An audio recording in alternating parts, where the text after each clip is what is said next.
విష్ణుం శశివర్ణం చతుర్భుజం ప్రసన్నవదనం ధ్యాయేత్ సర్వవిఘ్నోపశాంతయే. గురుర్బ్రహ్మా గురుర్విష్ణుః గురుర్దేవో మహేశ్వరః గురుః సాక్షాత్ పరం బ్రహ్మ తస్మై శ్రీ గురవే నమః. వాగర్ధావివ సంపృక్తౌ వాగర్ధ ప్రతిపత్తయే జగతః పితరౌ వందే పార్వతీ పరమేశ్వరౌ. నారాయణం నమస్కృత్య నరం చైవ నరోత్తమం దేవీం సరస్వతీం వ్యాసం తతో జయముదీరయేత్. హరి ఓం. పరమేశ్వర స్వరూపమైన సభకి నమస్కారం. శంకర భగవత్పాదులు వ్యాసకృతమైనటువంటి లలితా సహస్రనామ స్తోత్రానికి పక్కనే సమాంతరంగా ఇచ్చారా అన్నట్టుగా ఉంటుంది సౌందర్యలహరి. లలితా సహస్రనామ స్తోత్రంలో వశిన్యాది దేవతలు అమ్మవారిని ఏ నామాలు పెట్టి స్తుతి చేశారో ఆ నామాలే శ్లోకాలుగా మారాయా అన్నట్లుగా ఉంటుంది. అట్లాగే సంస్కృత భాగవతాన్ని ఆంధ్రీకరించినప్పటికీ అక్కడక్కడ పోతన గారు తనదైన శైలిలో తాను దర్శించినటువంటి విశేషాలని స్వతంత్రంగా కలిపినటువంటి ఘట్టాలు కనపడతాయి. ప్రత్యేకించి గజేంద్రమోక్షణం లాంటి ఘట్టాల్లో శ్రీకృష్ణ కర్ణామృతం దగ్గరికి వచ్చేటప్పటికి లీలాశుకుడు కేవలం శ్రీకృష్ణుడి యొక్క బాల్య లీలలను ఎక్కువగా ప్రస్తావించి దర్శనం పొంది తరించి శ్లోక రూపంలో మనకు అందించి తరింపజేశాడు.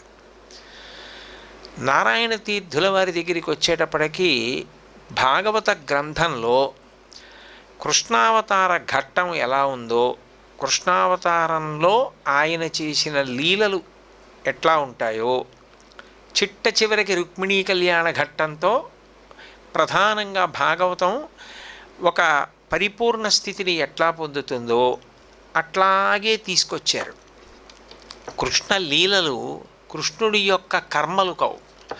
కర్మ అంటే మనం గత జన్మలలో చేసుకున్న పాపపుణ్యములను అనుసరించి ఈ జన్మలో సుఖదుఖములను అనుభవించడానికి కావలసిన రీతిలో బుద్ధి ప్రచోదనమై చేసే పనులు.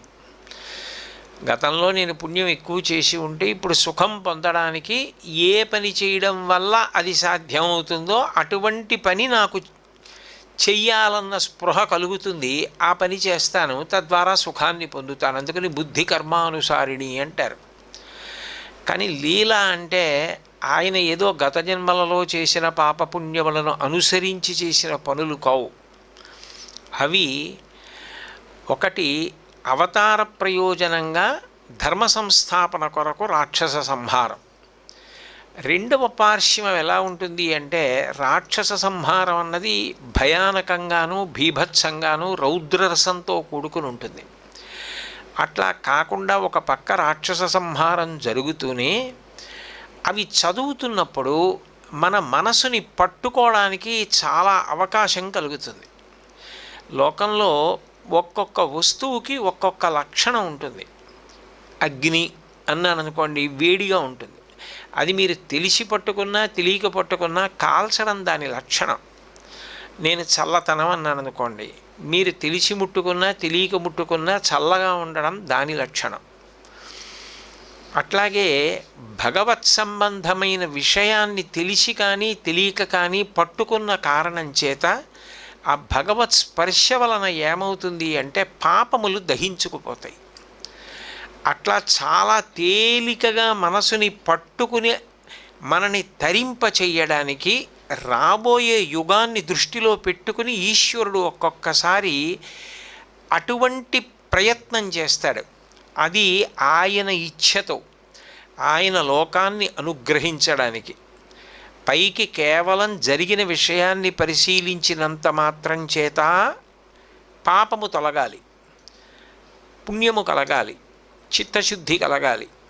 ఇంకా పై స్థాయికి వెళ్ళి బాగా విచారణ చెయ్యగలిగితే దాని వలన మీరు ఏదో కొత్త విషయాన్ని తెలుసుకుని మనిషి యొక్క జీవితంలో అనుష్ఠించవలసిన విషయ క్రమం బాగా అవగతం కావాలి. దేన్ని వదిలిపెట్టేయాలి, దేన్ని పట్టుకోవాలి అన్నది తెలియాలి. చూడండి, లోకంలో ఒక మాట అంటారు, ఆయనకి పట్టు విడుపు తెలియవండి అంటారు.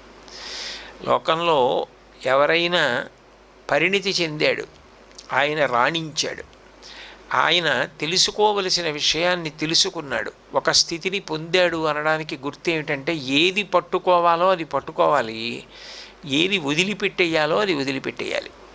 ఒక్కొక్కసారి వదలడం మళ్ళీ పట్టుకోవడం కోసం, ఒక్కొక్కసారి పట్టుకోవడం వదిలేయడం కోసం. కాకపోతే పట్టుకున్నది ఎప్పుడు వదిలేయాలి, వదిలేసిన దాన్ని మళ్ళీ ఎప్పుడు పట్టుకోవాలో తెలిసుండి పట్టుకుని వదిలిపెట్టి పట్టుకున్నవాడు ధన్యుడు.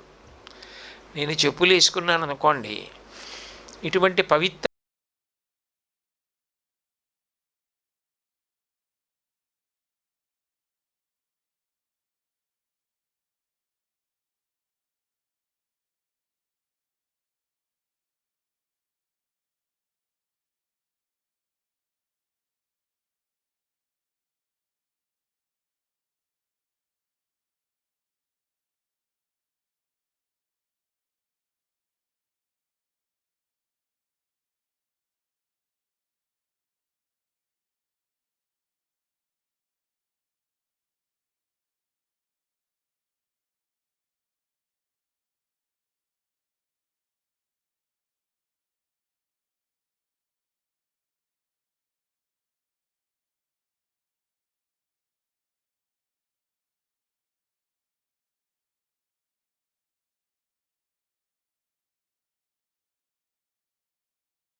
అట్లా శ్రీకృష్ణలీలా తరంగిణిలో నారాయణ తీర్థుల వారు బాలకృష్ణుడి విషయంలో చేసినటువంటి కీర్తన భాగవతానికి సమాంతరంగా వెడుతుంది. భాగవతంలో ఎట్లా అయితే భూదేవి నారాయణమూర్తిని ప్రార్థన చేస్తుందో అట్లాగే కీర్తన ఉంటుంది. శరణం భవ అని ఒక కీర్తన, అది భూదేవి ప్రార్థన. శ్రీకృష్ణ పరమాత్మ పుట్టారు అంటే అవతార స్వీకారం చేశారు. అవతార స్వీకారం చేసిన తర్వాత భాగవతం అయితే చాలా వివరంగా అన్ని విషయాలు మాట్లాడుతుంది. ప్రధానంగా శ్రీకృష్ణ లీలా తరంగిణి ఏం చేస్తుందంటే ఏ లీల అత్యంత ప్రధానమో, ఏది మనసుని పట్టుకుంటుందో మీకు తెలియకుండా మీరు కూడా అది విన్న తర్వాత అలా అనాలని మీకు అనిపిస్తుందో, 2-3 పర్యాయాలు విన్నారనుకోండి, మీకు తెలియకుండా మీరు అంటారు. మీరు అలా అన్నప్పుడు మీరు తెలిసి అన్నా తెలియక అన్నా మీరు కృష్ణుడిని పిలుస్తున్నారు. ఆయనకున్న లక్షణం ఏంటంటే తెలిసి పిలిచినా తెలియక పిలిచినా పలుకుతాడు. ఆయనకి మనకే ఉంటుంది ఆ లక్షణం. పనున్నా లేకపోయినా మీరు లేచి కోటేశ్వరారు అన్నారనుకోండి, ఏమి అని ఇలా చూస్తాను నేను. అంటే పిలిస్తే పలకడం, స్పందించడం మనకే ఉంటే పరమాత్మకు ఉండదా? అలా లేనినాడు అసలు నామం అన్న మాటకు అర్థం లేదు. నామములు గౌణములు ఆయన కష్టపడి సంపాదించుకున్నవి అయినప్పుడు ఆయన ఎందుకు ప్రతిస్పందించడు? అందుకని ఆ తరంగం వచ్చేటప్పుడు కృష్ణం కలయసకి సుందరంలా ఉండదు. కొన్ని ఆ సందర్భానికి అనుగుణంగా రచన అంత గొప్పగా తిరిగిపోతుంది. కృష్ణుడు కొంచెం పెద్దవాడయ్యాడు, బాలకృష్ణుడు.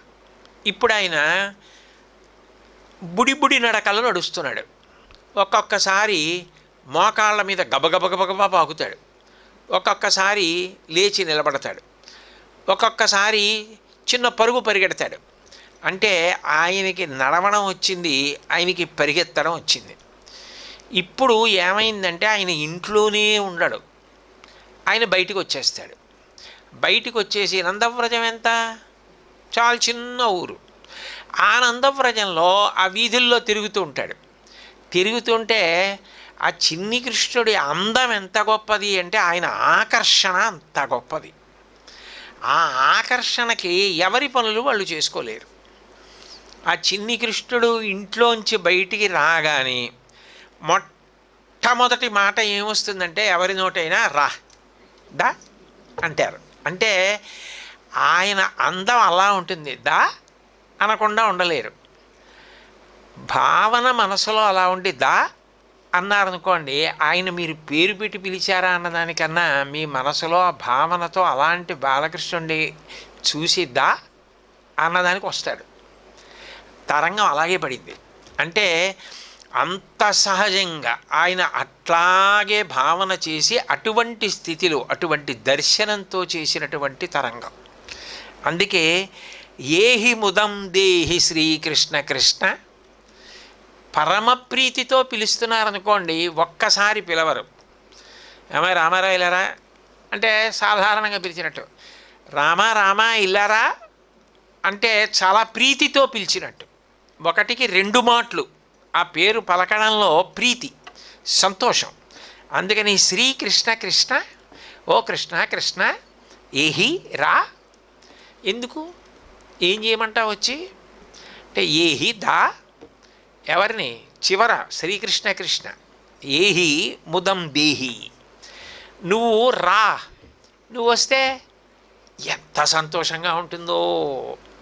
అంటే అసలు నువ్వు అలా దూరం నుంచి కనపడితే ఒక అందం, నువ్వు బుడి నడకలు నడుస్తుంటే ఒక అందం, నువ్వు కాసేపు నడిచేదో పెద్ద బడలిపోయిన వాళ్ళ పాకేస్తూ ఉంటే ఒక అందం, నువ్వు మళ్ళీ కష్టపడి లేచి నించుంటే ఒక అందం, నువ్వు పరిగెత్తితే ఒక అందం, నువ్వు నృత్యం చేస్తే ఒక అందం. నువ్వు వచ్చినప్పుడు ఇవన్నీ చేస్తుంటే ముదం దేహి. ఆ ముదం, ఆ ఆనందం ఏమిటి అంటే తన్మయం. తన్మయం అన్న మాటకు అర్థం ఏమిటంటే ఆయన తన్మయుడైపోయాడండి అంటారు.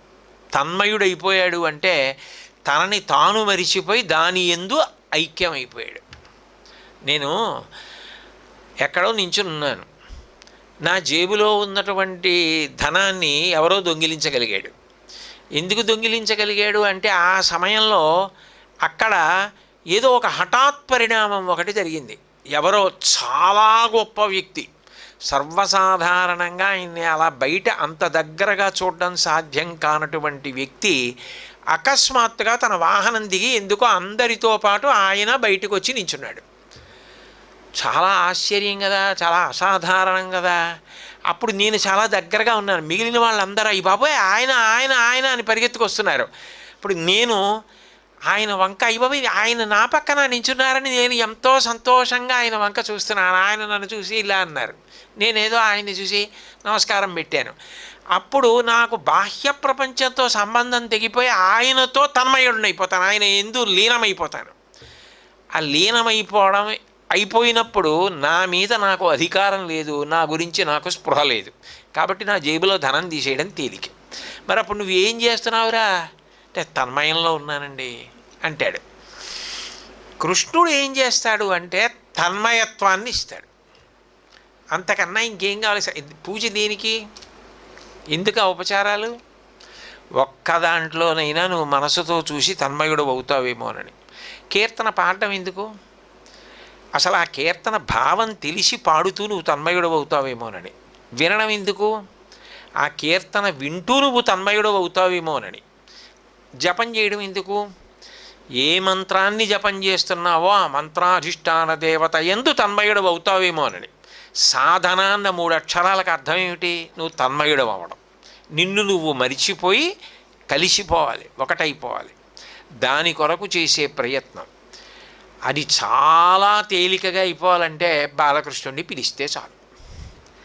అందుకని నారాయణ తీర్థులు ఏం చేశారంటే ఏహి రా ముందు దా అంటూ మొదలెట్టారు. ఎందుకని? మీకు ఆ సన్నివేశం కళ్ళ ముందు కనపడాలి. నందవ్రజం చిన్న ఊరు, నందుడిది ఒక పెద్ద ఇల్లు, మిగిలినవి చిన్న చిన్న ఇళ్ళు. ఆ గోపికలందరూ బయట తిరుగుతున్నారు. చిన్ని కృష్ణుడు బయటికి వచ్చాడు, వచ్చి ఆడుకుంటున్నాడు. ముగ్ధమోహన స్వరూపం. ఆ ముగ్ధమోహన స్వరూపమైనటువంటి కృష్ణుణ్ణి బాబు అని పిలవడం అది ఉండదు, దా అంటామంతే ముందు. ఎందుకని అంటే ఆ చూసేటప్పటికి మనసు లయమైపోయింది.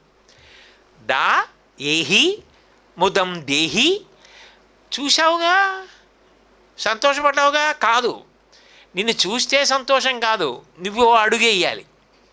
నీ పాదాలు ఇంకా బాగా కనపడాలి, నీ మోకాళ్ళు ఇంకా బాగా కనపడాలి, ఆ చిన్ని చిన్ని పిక్కలు బాగా కనపడాలి, ఆ చిన్ని చిన్ని తొడలు బాగా కనపడాలి, ఆ చిన్ని బొజ్జ బాగా కనపడాలి, ఆ కంఠం, ఆ గడ్డం, ఆ బుగ్గలు, ఆ నుదురు అన్నీ బాగా కనపడాలి. నీ నడక, ఆ నడుస్తుంటే సౌందర్యం చూడాలి, నువ్వు పాకుతుంటే సౌందర్యం చూడాలి, నేను ఏదో పాట పాడితే నువ్వు నృత్యం చేయడం చూడాలి. అందుకని ఏహి దా అంటే అలా చూస్తే సరిపోలేదుట, రకరకాలుగా చూడాలి ఇప్పుడు కృష్ణుడిని. అప్పుడు నేను తన్మయుడనైపోతాను. ఆవిడ ఏదో పని మీద కదా ఉంది, మరి ఆవిడేదో పాలు తెచ్చుకుంటోందో, చల్లచిలకడానికి ఎడుతోందో, నీళ్లు తెచ్చుకుంటోందో, వంట చెయ్యాలనుకుంటోందో, ఏదో పిల్లల్ని ఎక్కడికైనా పంపిస్తూ ఆవుల్ని దూడల్ని ఆ బీడుకు పంపిస్తూ బయటికి వచ్చిందో, మిగిలిన పని ఉంటుంది కదా.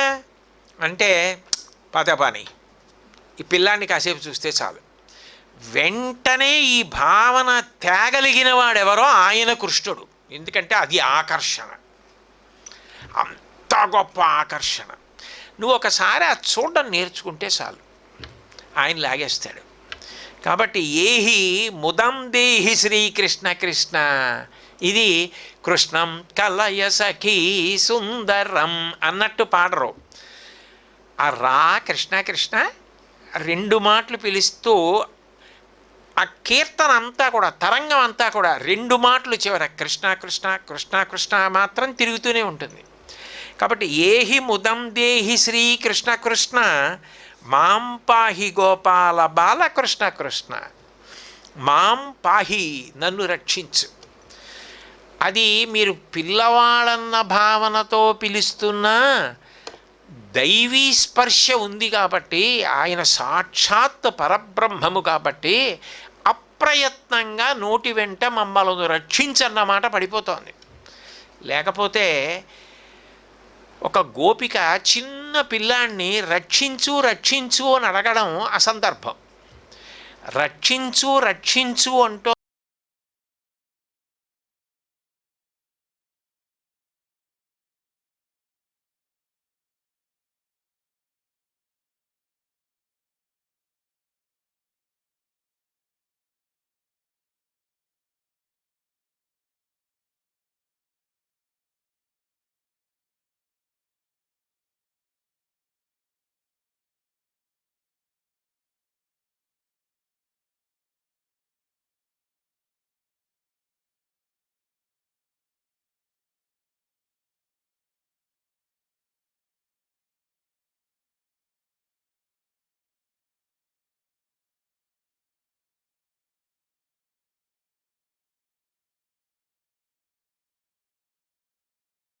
పక్కన ఆ పేరు వదలరు. నందగోపనందన శ్రీకృష్ణ కృష్ణ. ఎవరు నువ్వు? నందగోపుడి కొడుకువి. అదేమిటి, ముందు యశోదానందనం అని కదా అనాలి. మరి నందగోపనందన కృష్ణ కృష్ణ ఏమిటి? అలా ఎందుకంది గోపిక అంటే, నంద అన్న శబ్దానికి అర్థమే ఆనందింపజేయడం. నంద శబ్దం కొడుక్కి వేస్తారు. యశోదానందనం, వసుదేవనందనం, దశరథనందనం, కౌసల్యానందనం. కొడుకు ఆనందింపజేస్తాడు. కొడుకు ఏం చేస్తాడు? తల్లిదండ్రులను ఆనందింపజేస్తాడు. ముందు తండ్రి నాకు కొడుకు అక్కరకొచ్చాడని బాగా సంతోషిస్తాడు. అందుకని ఆయన నందగోపనందనం, నందగోపుని యొక్క నందనుడు. అయితే విశేషం ఏమిటంటే, కేవలము నందుడికే ఆయన ఆనందమునిచ్చినవాడు కాడు. నందగోపుడికి నందనుడుగా ఎందుకు వచ్చాడు అంటే, లోకాన్నంతటినీ సంతోషపెట్టడానికి వచ్చాడు. అయితే నందగోపుడికే నందుడిగా ఎందుకు వచ్చాడు, కుమారుడిగా ఎందుకు వచ్చాడు అంటే, వాళ్ళు అడిగింది అది. నారాయణ తీర్థుల వారి హృదయం ఎక్కడుందంటే, వాళ్ళు పెద్ద తపస్సు చేసి కృష్ణుణ్ణి కొడుకుగా పొందారని చెప్పడం కష్టం. కృష్ణావతారం వస్తున్న సమయంలో బ్రహ్మగారు దేవతలందరినీ ఆదేశించాడు. కృష్ణావతారం ధర్మ సంస్థాపనార్థం వస్తోంది, మీ అందరూ మీ మీ అంశలతో భూమి మీదకి వెళ్ళి ఆ అవతారానికి సహకరించండి అన్నాడు. ధరాద్రోణులని వాళ్ళు వసువులలో ఒకడు. ఆ ధరాద్రోణులు బ్రహ్మగారి దగ్గరికి వెళ్ళి, మేము కూడా భూమి మీదకి పెడతాం, కానీ మాకు ఒక వరం కావాలి. ఆయన ఏం చేస్తాడు? లోకరక్షణ చేస్తాడు. ధర్మ సంస్థాపనం అన్న మాటకు అర్థం ఏమిటి? లోక సంరక్షణం. లోక సంరక్షణం కోసం పెడుతున్న చిన్ని కృష్ణుణ్ణి మేము రక్షించుకోవాలన్న తాపత్రయం ఉన్న వాళ్ళగా పెడతాం, మాకు ఆ వరం ఇస్తే వెళ్తామన్నారు. ఎప్పుడూ రక్షించుకోవాలన్న తాపత్రయం ఎవరికి ఉంటుంది? తల్లిదండ్రులకు ఉంటుంది. కాబట్టి ఆయన అన్నాడు, వసుదేవుడికి కొడుకుగా వస్తాడు, నందవ్రజంలో మీ దగ్గర పిల్లవాడిగా పెరుగుతాడు. కాబట్టి మీరిద్దరూ ఏం చేస్తారంటే ఆయన్ని పెంచండి. అప్పుడు అందుకని ఆ ద్రోణుడు నందుడిగా వచ్చాడు, ఆ ధర యశోదాదేవిగా వచ్చింది. ధరాద్రోణులే ఇలా వచ్చారు. యశోద అన్న మాటకు అర్థం ఏంటి? యశస్సు అంటే కీర్తి, దా అంటే ఇచ్చున్నది. యశోద అంటే కీర్తినిచ్చున్నది. కీర్తి ఎప్పుడు వస్తుంది? మంచి పనులు చేస్తే. మంచి పనులు ఎప్పుడు చేస్తారు? అసలు మంచి ఆలోచనలు వస్తాయి. మంచి ఆలోచనలు ఎప్పుడు వస్తాయి? మనసు పవిత్రంగా ఉంటాయి. మనసు దేనివల్ల పవిత్రం అవుతుంది? కృష్ణ స్పర్శ తగిలితే మనసు పవిత్రమవుతుంది. పవిత్రమైన మనసులోంచి పవిత్రమైన సంకల్పాలు వచ్చి పవిత్రమైన నిర్ణయములు జరిగి మంచి కార్యములు చేసి కీర్తివంతుడు అవుతాడు. కాబట్టి యశోదాతనయుడు అన్న మాటకు అర్థం ఏమిటంటే, ఆ కృష్ణ స్పర్శ చివరికి కీర్తి కారణం అవుతుంది. కాబట్టి నువ్వు నందగోపుడికి కుమారుడిగా వచ్చావు. నందగోపుడు మా అందరితో పాటుగా ఉన్నటువంటి వాడు. ఆయన ఒక గోపాలుడు, ఆయనకి గోసంపద ఉంది, ఆయన గోవుల్ని సంరక్షిస్తూ ఉంటాడు, ఆయన గోవుల మీద ఆధారపడి ఉన్నాడు. అటువంటి వాడికి కుమారుడుగా వచ్చావు. వచ్చి శ్రీ యదు నందన, ఒక్క నందగోపుడికి మాత్రమే ఆనందం ఇవ్వలేదు. ఎక్కడ నువ్వు పుట్టావో ఆ యాదవ జాతికంతటికీ ఆనందాన్ని ఇచ్చావు. ఆయన యదువంశంలో పుట్టాడు కృష్ణ పరమాత్మ అని. ఆ వంశం వాళ్ళందరూ కూడా, ఆ యాదవులందరూ కూడా ఆనందపడిపోగలిగినంత గొప్ప స్థితిని నువ్వు కల్పించావు. అంటే నువ్వు పుట్టి ముందు తండ్రికి ఆనందం. ఎందుకని? ఆయన్ని రక్షించుకోవాలని వరమడిగి మరీ వచ్చాడు. అందుకని కొడుకుగా ఎక్కడో పుట్టినా ఇక్కడికి వచ్చాడు. అప్పుడు నందగోపుడికి ఆనందం ఇచ్చాడు, యశోదకు ఆనందం ఇచ్చాడు. తర్వాత తాను ఎక్కడ పుట్టాడో అక్కడ తన చుట్టూ ఉన్న వాళ్ళకి అందరికీ ఆనందం ఇచ్చాడు. కాబట్టి యదునందన అక్కడతో ఊరుకున్నాడు ఆనందం ఇవ్వడం. భక్తచందన తనని ఆశ్రయించిన వాళ్ళందరికీ ఆనందం ఇచ్చాడు. భక్తితో అన్న మాటకు అర్థం ఏ భావంతోనైనా ఆయన యందు ప్రేమ ఉండి ఏహి అంటే చాలా ఆనందం ఇవ్వడం ఆయన లక్షణం. అందుకని తరంగం మొదలు ఏహీతో రా అంటే చాలు. అంతే, ప్రేమ లేకుండా ఎందుకు పిలుస్తావు? ఇస్తాను ఆనందం అంటాడు. ఇంతమందికి ఆనందం ఇచ్చినవాడు, నందగోపుడికి ఆనందం ఇచ్చినప్పుడు నేను ఇంత పరిపూర్ణ అవతారం, ఇంత ధర్మ సంస్థాపనార్థం పెడుతున్నాను అని ఆయన అనలేదు. ఇంత ప్రేమతో నన్ను రక్షించుకుంటానని అడిగాడు కాబట్టి ఆయనకి కుమారుడుగా పెడతానన్నాడు. అంటే కృష్ణుడికి ఏం కావాలి? ప్రేమ కావాలి.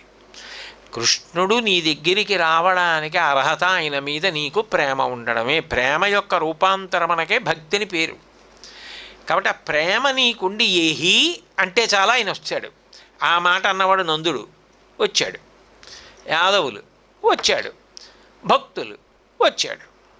అందుకే పోతన గారు ఏమన్నారు? ఏ పాములిరుగక ఏ పారు మీటికి పశుల కాపరి ఇంట పాము కలిగి ఏ కర్మయును లేక వెలయునొక్కడికిని జాతకర్మంబులు సంభవించే ఏ తల్లి చనుబాలు ఎన్నడెరుగని ప్రోఢ తల్లి యశోద చనుల పాలు త్రావనెరిగే ఏ హాని వృద్ధుల నెరుగని బ్రహ్మంబు పొదివిటిలో వృద్ధి పొందనుంది ఏ చదువులనైన ఎలమి పండని పంట వలవీజనముల వాడపండే ఏ తపములనైన ఇట్టిట్టిదనరాని అర్ధమవయవముల యందు అందముందే అన్నారు. పరబ్రహ్మం అసలు పుట్టడం గిట్టడం అన్నది లేనిది గోపకుల యందు జన్మించింది, యదువంశమునందు జన్మించింది. అసలు ఏ కర్మ చెయ్యవలసిన అవసరం లేనివాడికి జాతకర్మ సంభవించింది.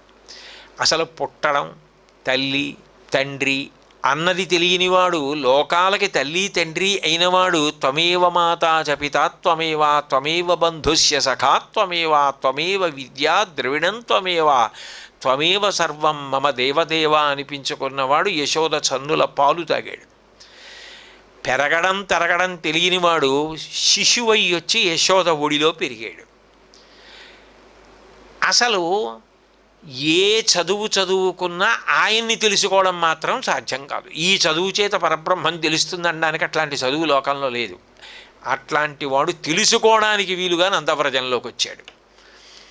అన్నిటినీ మించి ఎంత తపస్సు చేసినా కనపడని వాడు అలవోకగా చూడడానికి వీలుగా ఆనందవ్రజంలో ఆడుకుంటున్నాడు. అంటే ఎంత తేలికగా పరిపూర్ణావతారం పరబ్రహ్మం ఆ నందవ్రజంలో తిరుగుతూ అనుగ్రహిస్తోంది. ఇప్పుడు ఆయన్ని నువ్వు అసలు ఏహి రా అని మనసులో స్మరించి పిలవలేకపోతే దానికి అర్థం ఏముంది? ఇంకా భాగవతం చదివి ఏమిటి ప్రయోజనం? ఆ బాలకృష్ణ స్వరూపాన్ని పిలిచి తరించగలగాలి. అప్పుడు ఆయన అందరికీ ఆనందం ఇవ్వగలిగినవాడు. ఎంత ఆనందం ఇవ్వగలిగినవాడు అంటే మళ్ళీ యాదవుల యందు కేవలము పురుషులకు మాత్రమే కాదు, ఆయన గోపకాంతలకి కూడా అసలు ఎవరూ ఊహించలేనంత ఆనందాన్ని కట్టబెట్టేశాడు. పుడుతూనే అంత ఆనందాన్ని ఇచ్చాడు. ఎందుకంటే దేవతలు అసూయపడ్డారు, ఏమిట్రా ఈ అదృష్టం అని. యద్రోమరంధ్ర పరిపూర్తి విధావదక్షౌ వారాహ జన్మ నిరభూవ అమీసముద్రాహ. శ్రీకృష్ణ లీలామృతంలో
దీనికి పసుపు రాసి బోరుకాడించి హరిరక్షపమ్మటంచు జలములొక కన్ని చుట్టి చల్లి దీవించిరా యువిదలెల్ల.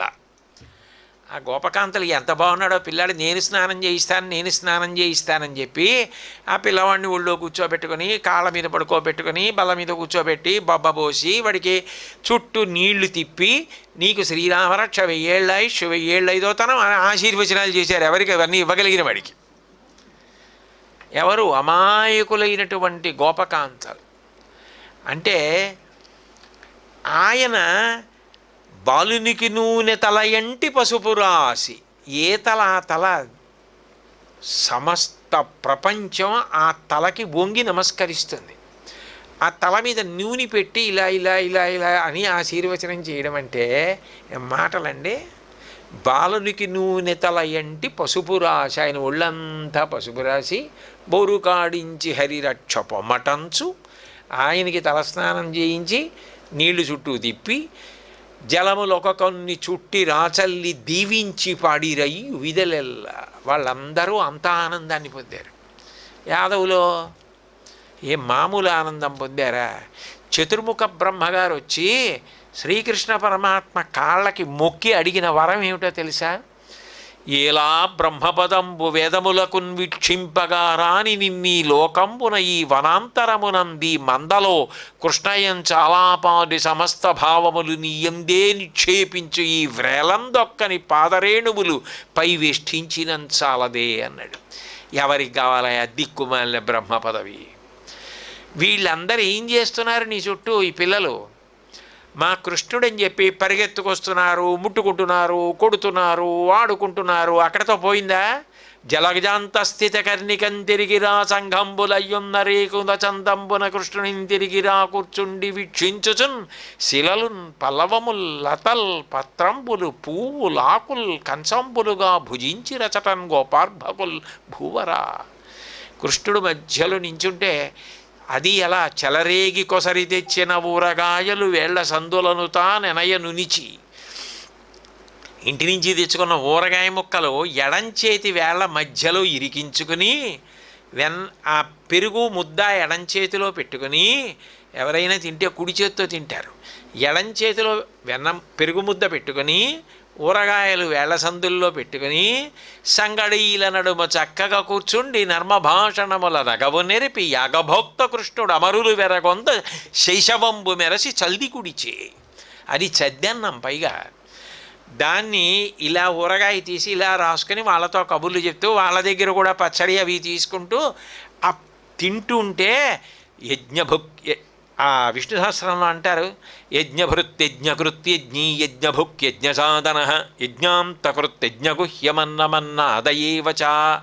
సాక్షాత్ యజ్ఞస్వరూపమైనటువంటి పరమాత్మ చద్దన్నాన్ని నిలబడి ఊరగాయనం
అందుకని ఒంటి మీద ఏమీ లేదు. కానీ అమ్మ మామిడి పిందెలు మొలతాడని మా చిన్నతనంలో చేయించేవారు, బంగారం మామిడి పిందెలు మొలతాడని. అలాంటి మామిడి పిందెల మొలతాట ఒడిచి కట్టింది. అసలే నల్లనివాడు, దాని మీద నడుముకి బంగారు మామిడి పిందెలు మొలతాడు. ఇప్పుడు ఆ మొలతాడు బాగా మెరుస్తూ కనపడుతూ ఉంటుంది. నల్ల పిల్లాడు, అంత అందంగా ఉంటాడు, ముద్దులు మూట కడుతూ. మెళ్ళో మరి నందగోపుడి కొడుకు కదూ, రాజు నందుడు అక్కడ ఉన్నవారికి. అందుకని బాలాయ నీలవపుషే నవకింకిణీక జాలాభిరామ జగనాయ దిగంబరాయ శార్దూల దివ్య నఖభూషణ భూషితాయ. నందగోపుడు ఏం చేశాడంటే ఓ పెద్ద పులికి సంబంధించిన గోరొకటి తీసుకొచ్చి మెళ్ళో హారంలో వేశాడు. ఇప్పుడు ఆ పులిగోర ఒకటి తెల్లగా నల్లటి పిల్లాడి గుండెల మీద కనపడుతుంటుంది. ఓ బంగారుపు తాడు మెడకి, మొలకి ఓ బంగారు మామిడి పిందెల మొలత్రాడు. పిల్లాడు నల్లగా మెరిసిపోతూ ముద్దులు మూట కడుతూ అంత అందంగా ఉంటాడు బొద్దుగాను. జాలాభిరామ జగనాయ దిగంబరాయ శార్దూల దివ్యనక భూషణ భూషితాయ నందాత్మజాయ.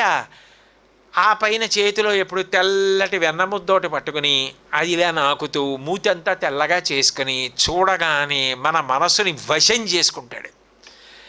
నందాత్మజాయ నవనీతముషే నమస్తే అన్నాడు.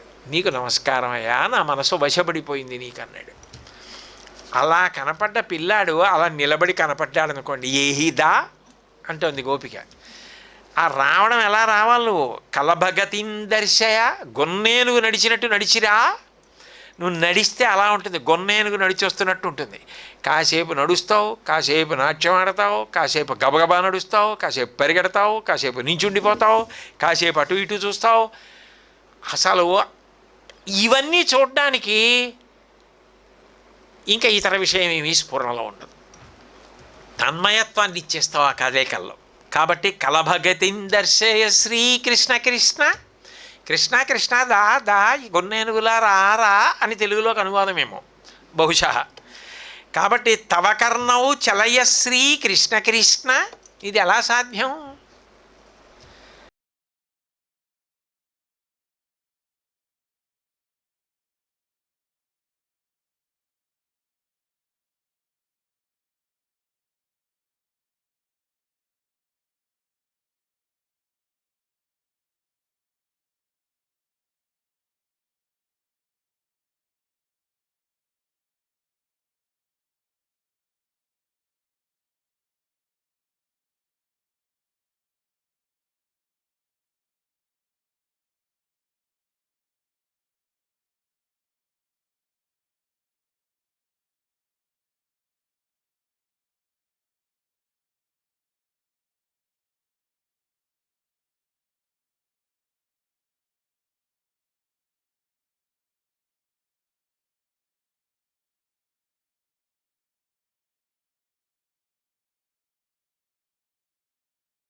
ఉంటుంది, మీరు తాగుతూ ఉండండి.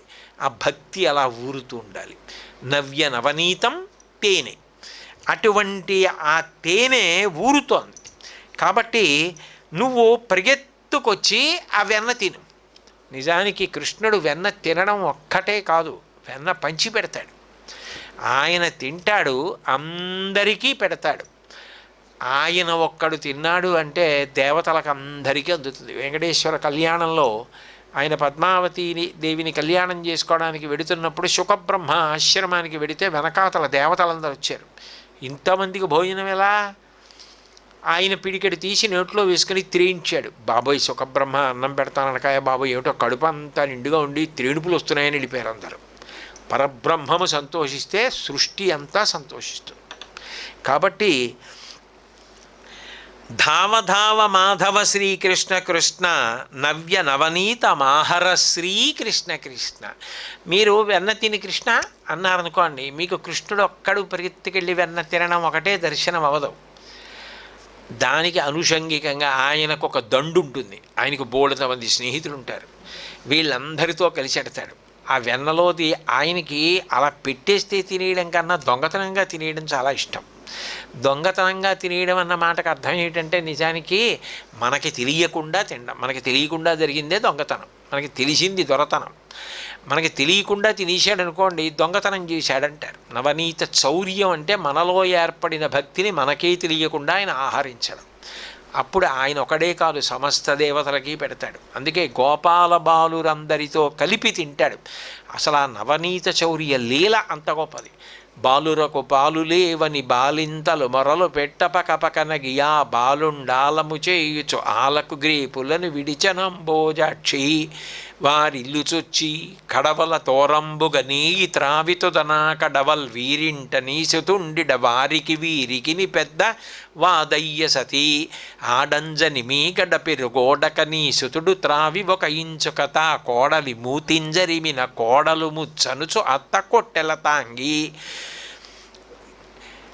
ఓయమ్మ నీ కుమారుడు ఆ బుట్టి అందక పీటలు రోలు ప్రోవి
అన్నయ్య పెద్దరికం.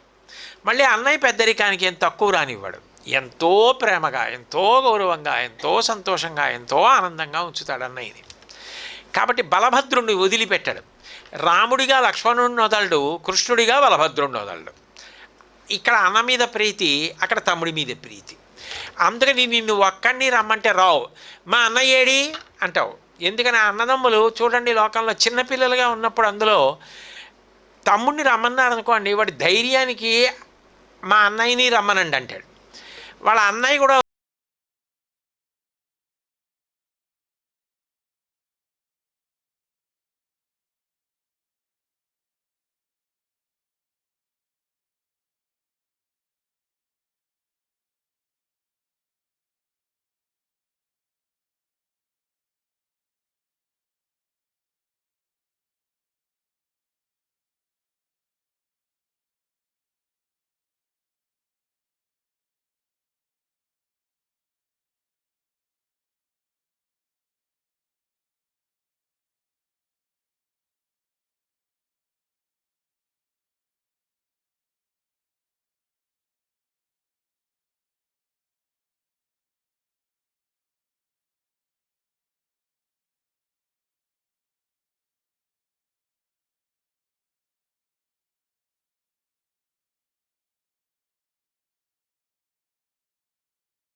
పరహితము చేయునెవ్వడు పరమహితుండగును భూత పంచకమనకొన్ పరహితమే పరమధర్మము పరహితునకు నిదురు లేదు పర్వేందుముఖి అంటాడు హలాహల భక్షణ ఘట్టంలో పరమశివుడు పార్వతీదేవితో మాట్లాడుతూ. ఎప్పుడూ ఇతరులకు మేలు చెయ్యాలని తాపత్రయపడే వ్యక్తి ఎవరున్నాడో అటువంటి వ్యక్తి ఈశ్వరుడి చేత నిరంతరము కాపాడబడుతుంటాడు. ఆయన్ని చెనకే ప్రయత్నం చేశారనుకోండి ఈశ్వరాగ్రహమునకు కారణమవుతుంది. ఆయన్ని ఈశ్వరుడు కాపాడుకుంటుంటాడు. పసిబిడ్డని ఎలా తల్లిదండ్రులు కాపాడుకుంటారో అట్లా లోక సాధక హితాయ శ్రీకృష్ణ కృష్ణ లోకానికి ఉపకారం చెయ్యాలనుకున్న వాళ్ళకి హితము చేస్తూ కాపాడడం ధర్మంగా ఉంటుంది. కృష్ణుడు చేసేది కూడా అదే. ఆయన కూడా లోకమునకు ఎప్పుడూ ఉపకారం చేస్తూ ఉంటాడు. అటువంటి కృష్ణ నారదాది మునిగేయ శ్రీకృష్ణ కృష్ణ. నారదుడి దగ్గర మహతి అని వీణ ఉంటుంది. ఆ మహతి అన్న వీణతో నారదాదులు అన్న మాటకు అర్థం ఏంటంటే ఒక్క నారదుడు కాడు. నారదుడు కానీ తుంబురుడు కానీ ఇతర దేవర్షులు కానీ దేవగాయకులు కానీ ఎప్పుడూ కూడా పరమాత్మ చరిత్రాన్ని అలా గానం చేస్తూ ఉంటారు. ఆయన లీలలు అవి ఎప్పుడు నారదాదులు కీర్తన చేస్తూనే ఉంటారు. ఎందుకని అంటే అవి అంత పరవశాన్ని ఇస్తాయి వాళ్ళకి. అంత పారవశ్యం ఇవ్వగలిగినది ఏది అంటే ఆయన లీల. అందున బాలకృష్ణ లీల అంత బాగా సంతోషాన్ని ఆనందాన్ని ఇచ్చేస్తుంది. శివనారాయణ తీర్థ వరద కృష్ణ కృష్ణ. ఓ కృష్ణ కృష్ణ, నువ్వు నారాయణ తీర్థులకు వరదుడవు, రక్షకుడవు, కాపాడేటటువంటి వాడివి, అనుగ్రహించగలిగిన వాడివి. అటువంటి కృష్ణ నువ్వు ఏహి ముదం దేహి శ్రీకృష్ణ కృష్ణ రా రా అంటే ఈ తరంగం పాడేటప్పుడు గొప్పతనం ఏంటంటే దీని భావం బాగా జీర్ణమైతే తప్ప ఈ తరంగాన్ని ఒక గోపిక చిన్ని కృష్ణుణ్ణి ఎలా పిలుస్తుందో అలాగే వెళ్ళాలి తప్ప తరంగం కృష్ణం కల్లయ్య సఖి అన్నట్టు వెళ్ళడానికి వీల్లేదు. ఒక గోపిక పరమ సంతోషంతో చిన్ని కృష్ణుడు నందవ్రజంలో ఇంట్లోంచి బయటికి వచ్చినప్పుడు ఆయన సౌందర్యమునకు వశపడిపోయినదై రా రా అని పిలిచి నృత్యం చెయ్యి, పరిగెత్తు, నటన చెయ్యి, నడు, కూర్చో, నిలబడు, వెన్న తిను, అంగలు వెయ్యి, నృత్యం చెయ్యి, అబ్బో చాలే ఇంకా ఆపు అని ఎలా అంటుందో అలాగే వెళ్ళాలి ఆ పాడడం. అప్పుడు మీకు అర్థం తెలియనివ్వండి, తెలియకపోనివ్వండి, అప్పుడు ఆ తరంగ గానం ఏం చేస్తుందంటే మీరు అలా వినేశారనుకోండి మీకు తెలియకుండా మీ నోటిని పట్టుకుంటుంది. పట్టుకుని మీరు కూడా ఏహి ముదం దేహి శ్రీకృష్ణ కృష్ణ అంటే రావోయ్ కృష్ణ అని పిలిచినప్పుడు ఎంత అందంగా పాడతారో అలాగే అది మీ నోటిని కూడా అలాగే పట్టుకుంటుంది. ఒకరు వ్రాసినదైనా మీరు రా కృష్ణ కృష్ణ అన్న తర్వాత మీ దగ్గరికే వస్తాడు. ఇది మహాత్ముల యొక్క రచనకు ఉన్న గొప్పతనం. అందుకే శంకరాచార్యులు వారు మాం అన్న మాట వేస్తారు ఎక్కువ. మాం అన్నారనుకోండి నన్ను. నారాయణ తీర్థుల వారు ఆ మాట అంటే మాం పాహి గోపాల బాలకృష్ణ కృష్ణ, మాం పాహి నన్ను రక్షించు. ఇప్పుడు ఈ తరంగం నేను పాడితే నన్ను రక్షించు, దాని సాహిత్య పరిశీలన నేను చేస్తే మాం పాహి అని నన్ను రక్షించు. ఇది మీ నోటిని పట్టుకుని మీరంటే ఆ కృష్ణుడు మిమ్మల్ని రక్షిస్తాడు.